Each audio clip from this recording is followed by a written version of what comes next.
ಸಂಘ ಸಂಸ್ಥೆಗಳಲ್ಲಿ ಮಹಿಳೆಯರ ಪಾತ್ರ ಅಂತ ಅಂದ್ರೆ ನನ್ನ ಪ್ರಕಾರ ಮಹಿಳೆ ಸಬಲೀಕರಣಗೊಳ್ಳುವುದರ ಒಂದು ಭಾಗ ಅಂತಾನೆ ನಾನು ಅಂದ್ಕೊಳ್ಳೋಕೆ ಇಷ್ಟಪಡ್ತೀನಿ. ನಮ್ಮ ಭಾರತೀಯ ಸಂಸ್ಕೃತಿಯಲ್ಲಿ ಮಹಿಳೆಯರಿಗೆ ವಿಶೇಷವಾದಂಥ ಸ್ಥಾನ, ಮಾನ, ಗೌರವ, ಮರ್ಯಾದೆ ಎಲ್ಲವನ್ನ ನಮ್ಮ ದೇಶ ತಂದುಕೊಟ್ಟಿದೆ. ತಮ್ಮೆಲ್ರಿಗೂ ಕೂಡ ಗೊತ್ತಿರುವಂಥದ್ದು, ಒಂದು ನಿಮಿಷ, ಎಲ್ಲಿ ಹೆಣ್ಣನ್ನ ನಾವು ಪೂಜೆ ಮಾಡ್ತೀವಿ, ಎಲ್ಲಿ ಹೆಣ್ಣನ್ನ ಗೌರವ ಕೊಡ್ತೀವಿ, ಅಲ್ಲಿ ದೇವತೆಗಳು ನೆಲೆಸಿರ್ತಾರೆ ಅನ್ನೋದನ್ನ ನಂಬಿರುವಂತ ದೇಶ ನಮ್ಮದು. ಇದು ಒಂದು ಭಾಗ. ಆದ್ರೆ ಈ ದೇಶ ಕೊಟ್ಟಂತ ಮರ್ಯಾದೆ, ಗೌರವ ಎಲ್ಲವನ್ನು ಕೂಡ ಇವತ್ತಿಗೂ ಕಾಪಾಡಿಕೊಂಡು ಬಂದಿರುವ ಮಹಿಳೆಯರು ನಾವಾಗಿದ್ದೀವಿ ಎನ್ನುವ ಹೆಮ್ಮೆ ಕೂಡ ನಮ್ದು. ಇದು ಮತ್ತೊಂದು ಭಾಗ. ಇದಕ್ಕೆ ಚಪ್ಪಾಳೆ ಬರಬೇಕು ಹೆಣ್ಮಕ್ಳ ಕಡೆಯಿಂದ. ಇನ್ನು ಸಂಘ ಸಂಸ್ಥೆಗಳಲ್ಲಿ ಮಹಿಳೆಯರ ಪಾತ್ರ ಏನು ಅಂತ ನಾನು ಇದ್ರ ಬಗ್ಗೆ ಸಣ್ಣದಾಗಿ ವಿವರಿಸೋಕೆ ಇಷ್ಟಪಡ್ತೀನಿ. ನಾನು ಒಕ್ಕಲಿಗ ಸಮುದಾಯದ ಹೆಣ್ಣು ಮಗಳಾಗಿ ಈ ಸಮುದಾಯವನ್ನ ಪ್ರತಿನಿಧಿಸುತ್ತಿರುವುದರಿಂದ ಮುಂದೆ ನಾನು ಹೇಳುವಂತ ಎಲ್ಲವ ವಿಚಾರಗಳು ಕೂಡ ಒಕ್ಕಲಿಗ ಸಮುದಾಯದ ಹೆಣ್ಣು ಮಗಳಿಗೆ ಅಂತಾನೆ ತಾವೆಲ್ಲರೂ ಕೂಡ ಭಾವಿಸ್ಬೇಕು ಅಂತ ಕೇಳ್ಕೊಳ್ತೀನಿ.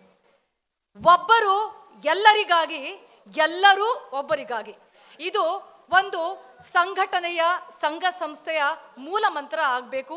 ಆ ಮೂಲ ಮಂತ್ರ ಆದಾಗ ಮಾತ್ರ ಅದು ಆ ಸಂಘಟನೆ ಅಭಿವೃದ್ಧಿ ಆಗೋದಕ್ಕೆ ಸಾಧ್ಯ. ಸಂಘಟನೆ ಅಭಿವೃದ್ಧಿ ಆಗೋದು ಅಂತ ಅಂದ್ರೆ ಇಂಡೈರೆಕ್ಟ್ಲಿ ಮಹಿಳೆ ಅಭಿವೃದ್ಧಿ ಆದಂತೆ. ಒಂದು ಮಹಿಳೆ ಅಭಿವೃದ್ಧಿ ಆದ್ರೆ ಆಕೆ ಮನೆ ಅಭಿವೃದ್ಧಿ ಆಗುತ್ತೆ, ಆಕೆ ವಾಸ ಮಾಡುವಂತ ಗ್ರಾಮ, ಭಾಗ, ಹಾಗೆ ಆಕೆ ಪ್ರತಿನಿಧಿಸುವಂತ ಸಮುದಾಯ, ಜೊತೆಗೆ ಇಡೀ ದೇಶ ಅಭಿವೃದ್ಧಿ ಆದಂತೆ ಅಂತ ನಾನು ಭಾವಿಸೋದಕ್ಕೆ ಇಷ್ಟಪಡ್ತೀನಿ. ಹೀಗೆ ಹೆಣ್ಣು ಮಗಳೊಬ್ಬಳು ಆರ್ಥಿಕವಾಗಿ ಇಂಡಿಪೆಂಡೆಂಟ್ ಆದ್ರೆ ಒಬ್ಬ ಪುರುಷನ ಅರ್ಧಕರ್ಧ ಜವಾಬ್ದಾರಿಯನ್ನ ಆಕೆ ನಿಭಾಯಿಸ್ತಾಳೆ. ಈ ವಿಚಾರದಲ್ಲಿ ಪುರುಷರಿಗೆ ಒಂದು ಕ್ರೆಡಿಟ್ ಹೋಗುತ್ತೆ. ಸೊ ಇಂಡೈರೆಕ್ಟ್ಲಿ ಅವರು ಹೆಣ್ಮಕ್ಳನ್ನ ಸಪೋರ್ಟ್ ಮಾಡಬೇಕು ಅಂತ. ಈ ಮೂಲಕವಾಗಿ ಮಹಿಳೆ ತಾನು ಆರ್ಥಿಕವಾಗಿ ಇಂಡಿಪೆಂಡೆಂಟ್ ಆದಾಗ ಆಕೆ ಮಾಡುವಂತ ಉಳಿತಾಯ, ಹೂಡಿಕೆ, ಕುಟುಂಬದ ಸರ್ವತೋಮುಖ ಅಭಿವೃದ್ಧಿಗೆ, ಜೊತೆಗೆ ವೈಯಕ್ತಿಕವಾಗಿ ಮಹಿಳೆಯ ಪ್ರಗತಿಗೆ ಒಂದು ಭದ್ರ ಬುನಾದಿ ಆಗುತ್ತೆ ಅಂತ ಹೇಳೋದಕ್ಕೆ ಇಷ್ಟಪಡ್ತೀನಿ. ಹಾಗಾಗಿ ಸಂಘ ಸಂಸ್ಥೆಗಳಿರುವಂತ ಮಹಿಳೆಯರು ಇತರ ಮಹಿಳೆಯರಿಗೆ ನೆರವನ್ನ ಕೊಡುವುದರ ಜೊತೆಗೆ ಮಹಿಳೆಯರಿಂದಲೂ ಕೂಡ ನೆರವನ್ನ ಪಡೆದುಕೊಳ್ಳುವಂತ ಕೆಲಸವನ್ನ ಮಾಡಬೇಕಾಗಿದೆ. ಹೇಗೆ ನೋಡೋಣ. ಸಂಘ ಸಂಸ್ಥೆಗಳು ಬೆಳೆದಷ್ಟು ಕೂಡ, ಅಂದ್ರೆ ಮಹಿಳಾ ಸಂಘ ಸಂಸ್ಥೆಗಳು ಬೆಳೆದಷ್ಟು ಕೂಡ ಆ ಸಂಘಟನೆಯ ಧ್ವನಿ ಜಾಸ್ತಿ ಆಗ್ತಾ ಹೋಗುತ್ತೆ. ಆ ಧ್ವನಿ ಎಲ್ಲಿ ಮುಟ್ಟಬೇಕು ಅಲ್ಲಿ ಮುಟ್ಟುತ್ತೆ, ಸರ್ಕಾರವನ್ನ ತಲುಪುತ್ತೆ. ಹೀಗೆ ಹೆಣ್ಣು ಮಕ್ಕಳ ಸಂಘಟನೆಯ ಧ್ವನಿ ಸರ್ಕಾರವನ್ನ ಮುಟ್ಟಿದಾಗ ನಿಜವಾಗ್ಲೂ ಆ ಸಂಘ ಸಂಸ್ಥೆ ಒಳ್ಳೆ ಕೆಲಸವನ್ನ ಮಾಡ್ತಾ ಇದೆ ಅಂತ ಸರ್ಕಾರಕ್ಕೆ ಅನ್ನಿಸಿದಾಗ್ಲೂ ಕೂಡ ಸರ್ಕಾರದಿಂದ ಸಿಗುವಂತ ಸೌಲಭ್ಯಗಳು, ಯೋಜನೆಗಳು, ಲೋನ್ಗಳು, ಸಬ್ಸಿಡಿಗಳು ಎಲ್ಲವೂ ಕೂಡ ಆ ಸಂಘಟನೆಗೆ ಸುಲಭವಾಗಿ ದಕ್ಕುತ್ತೆ ಅನ್ನೋದು ನನ್ನ ಅಭಿಪ್ರಾಯ. ಮಹಿಳೆಯರ ಶಿಕ್ಷಣ ಆಗಿರಬಹುದು, ಸಹೋದ್ಯೋಗ ಆಗಿರ್ಬೋದು, ಗೃಹೋತ್ಪನ್ನ ವಸ್ತುಗಳ ಮಾರಾಟ, ಗುಡಿ ಕೈಗಾರಿಕೆ, ಸೀರೆ ವ್ಯಾಪಾರ, ಹೀಗೆ ಸರ್ಕಾರದ ಅನುದಾನ, ಸಬ್ಸಿಡಿ ಎಲ್ಲವೂ ಕೂಡ ಸಿಕ್ಕಾಗ ಆ ಮಹಿಳಾ ಸಂಘಟನೆ ಅಭಿವೃದ್ಧಿಯ ಕಡೆ ಹೋಗೋದಕ್ಕೆ ಸಾಧ್ಯ ಆಗುತ್ತೆ. ಇನ್ನು ಪ್ರತಿ ಸಂಘ ಸಂಸ್ಥೆಯ ಅಭಿವೃದ್ಧಿಗೆ ದೊಡ್ಡದೊಂದು ಉದಾಹರಣೆ ಅಂತ ಅಂದ್ರೆ ಮೊದಲಿಗೆ ಆಕೆ ತನ್ನನ್ನ ತಾನು ಗುರುತಿಸಿಕೊಳ್ಳುವಂತ ಪ್ರಯತ್ನವನ್ನ ಮಾಡೋದು ಅನ್ನೋದು ನನ್ನ ಪ್ರಕಾರ ಅರ್ಥ ಅಂತ ಹೇಳೋದಕ್ಕೆ ಇಷ್ಟಪಡ್ತೀನಿ. ಪ್ರತಿಯೊಬ್ಬರು ಹೆಣ್ಣು ಮಕ್ಕಳು ತಾವೇ ಇಂಡಿಪೆಂಡೆಂಟ್ ಆಗಿ ಒಬ್ಬರೇ ಬೆಳೆಯುವುದರ ಜೊತೆಗೆ ಪರಸ್ಪರರ ಏಳಿಗೆಗಾಗಿ ಶ್ರಮಿಸೋದು, ಪರಸ್ಪರರ ಕಷ್ಟಗಳನ್ನ ಅರ್ಥ ಮಾಡಿಕೊಂಡು ನೆರವಾಗುವುದರ ಮೂಲಕ ಸರ್ವತೋಮುಖ ಅಭಿವೃದ್ಧಿಗೆ ಮುಂದಾಗಬೇಕು.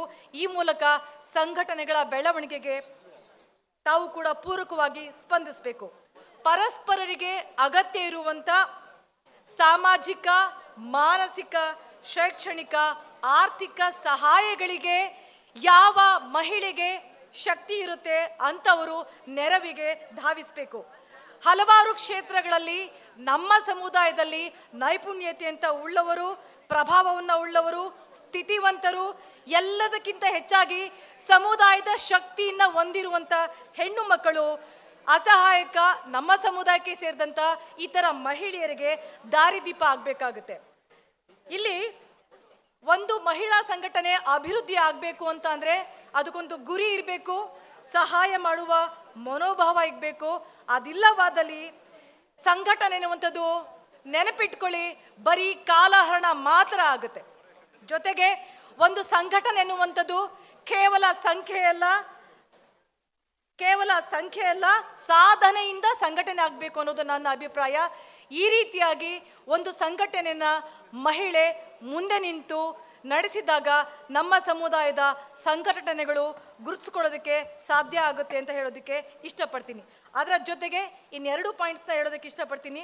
ನನಗೆ ಸಿಕ್ಕಿರುವಂಥ 2 ಪಾಯಿಂಟ್ಸ್ಗಳಲ್ಲಿ ಮಹಿಳೆಯರು ಆರ್ಥಿಕವಾಗಿ ಸಬಲೀಕರಣಗೊಳ್ಳಲು ಸಂಘಟನೆಗಳು ಹೇಗೆ ಸಹಾಯ ಮಾಡಬಹುದು, ಜೊತೆಗೆ ಲಿಂಗ ತಾರತಮ್ಯವನ್ನ ತೊಡೆದು ಹಾಕಬೇಕು ಅಂತ ಅಂದ್ರೆ ಸಂಘಟನೆಗಳು ಹೇಗೆ ಕೆಲಸವನ್ನ ಮಾಡಬೇಕು.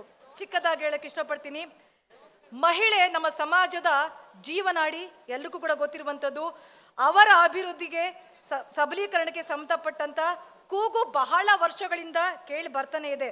ನಿಜ ಹೇಳಬೇಕು ಅಂತ ಅಂದ್ರೆ ಸಮುದಾಯ ಒಂದರಲ್ಲಿ ಮಹಿಳೆ ಹೊಂದಿರುವಂತ ಸಾಮಾಜಿಕ ಆರ್ಥಿಕ ಸ್ಥಾನಮಾನಗಳು ನಮ್ಮ ಸಮಾಜದ ಸ್ವಾಸ್ಥ್ಯವನ್ನ, ಸಮೃದ್ಧಿಯನ್ನ, ನಿರ್ಧಾರವನ್ನ ಖಂಡಿತ ಮಾಡೇ ಮಾಡುತ್ತೆ. ಈ ನಿಟ್ಟಿನಲ್ಲಿ ಮಹಿಳಾ ಸಬಲೀಕರಣ ತುಂಬಾ ಪ್ರಾಮುಖ್ಯತೆಯನ್ನ ಪಡೆದುಕೊಳ್ಳುತ್ತೆ.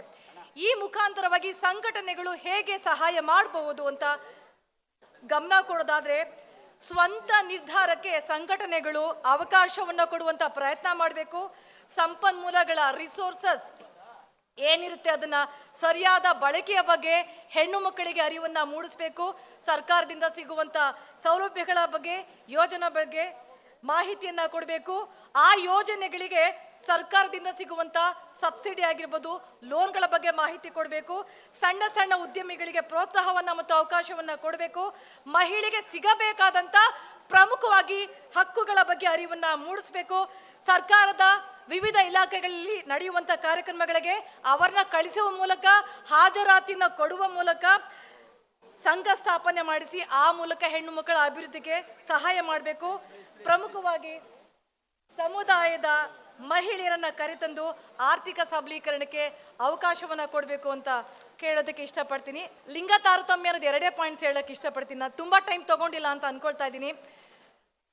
ಲಿಂಗ ತಾರತಮ್ಯ ಇವತ್ತಿಗೆ ಇದೆಯೋ ಇಲ್ವೋ ಅಂತ ನನಗೆ ಹೇಳೋದಕ್ಕಾಗಲ್ಲ. ಯಾಕಂದ್ರೆ ಸರಿಸಮಾನವಾಗಿ ಹೆಣ್ಣು ಮಗಳು ಎಲ್ಲ ಕ್ಷೇತ್ರಗಳಲ್ಲೂ ಮುಂದೆ ಇರೋದ್ರಿಂದ ಸಂಘಟನೆ ಅಂತ ಬಂದಾಗ ಕೇವಲ ನಾಮಕಾವಸ್ಥೆಗೆ ಮಾತ್ರ ಹೆಣ್ಣು ಮಗಳನ್ನ ಅಧಿಕಾರದಲ್ಲಿ ಕೂರಿಸುವ ಬದಲಾಗಿ ಅನೇಕ ಸಂದರ್ಭಗಳಲ್ಲಿ ಸ್ವತಂತ್ರವಾಗಿ ವಿಚಾರವನ್ನ ಮಂಡಿಸೋದಕ್ಕೆ, ನಿರ್ಧಾರವನ್ನ ತೆಗೆದುಕೊಳ್ಳೋಕೆ, ಅಧಿಕಾರವನ್ನ ರೂಲ್ ಮಾಡೋದಕ್ಕೆ ಅವಕಾಶ ಕೊಟ್ಟಲ್ಲಿ ಲಿಂಗ ತಾರತಮ್ಯತೆ ಇದ್ದಲ್ಲಿ ಅದನ್ನ ಹೋಗ್ಲಾಡಿಸ್ಬೋದು ಅಂತ ಹೇಳೋದಕ್ಕೆ ಇಷ್ಟಪಡ್ತೀನಿ.